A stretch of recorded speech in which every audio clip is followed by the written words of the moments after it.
Genesis 3. The snake was sneakier than any of the other wild animals that the Lord God had made.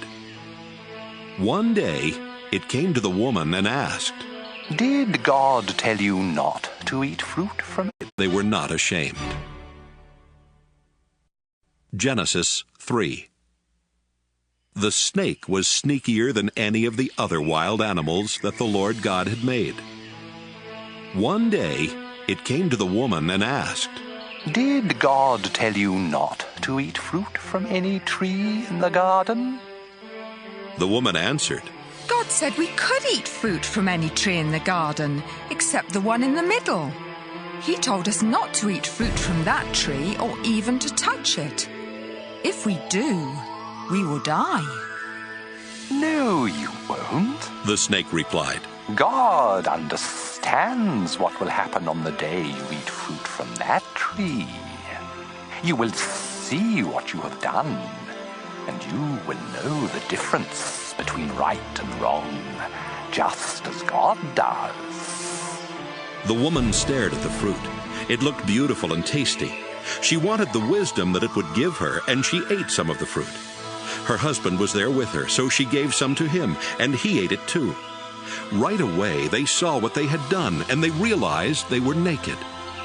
Then they sewed fig leaves together to make something to cover themselves.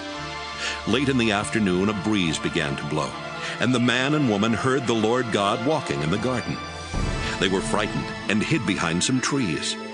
The Lord called out to the man and asked, "Where are you?" The man answered, "I was naked, and when I heard you walking through the garden, I was frightened and hid." "How did you know you were naked?" God asked. "Did you eat any fruit from that tree in the middle of the garden?" "It was the woman you put here with me," the man said. "She gave me some of the fruit and I ate it." The Lord God then asked the woman, "What have you done?" The snake tricked me, she answered. and I ate some of that fruit. So the Lord God said to the snake, "Because of what you have done, you will be the only animal to suffer this curse. For as long as you live, you will crawl on your stomach and eat dirt. You and this woman will hate each other. Your descendants and hers will always be enemies. One of hers will strike you on the head, and you will strike him on the heel." Then the Lord said to the woman, "You will suffer terribly when you give birth, but you will still desire your husband, and he will rule over you."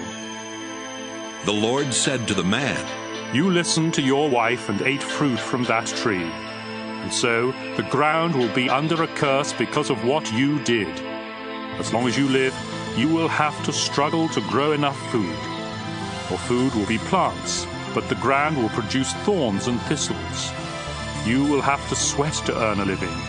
You were made out of soil, and you will once again turn into soil."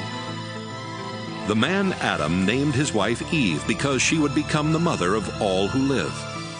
Then the Lord God made clothes out of animal skins for the man and his wife. The Lord said, "These people now know the difference between right and wrong, just as we do. But they must not be allowed to eat fruit from the tree that lets them live forever." So the Lord God sent them out of the Garden of Eden, where they would have to work the ground from which the man had been made. Then God put winged creatures at the entrance to the garden and a flaming, flashing sword to guard the way to the life-giving tree.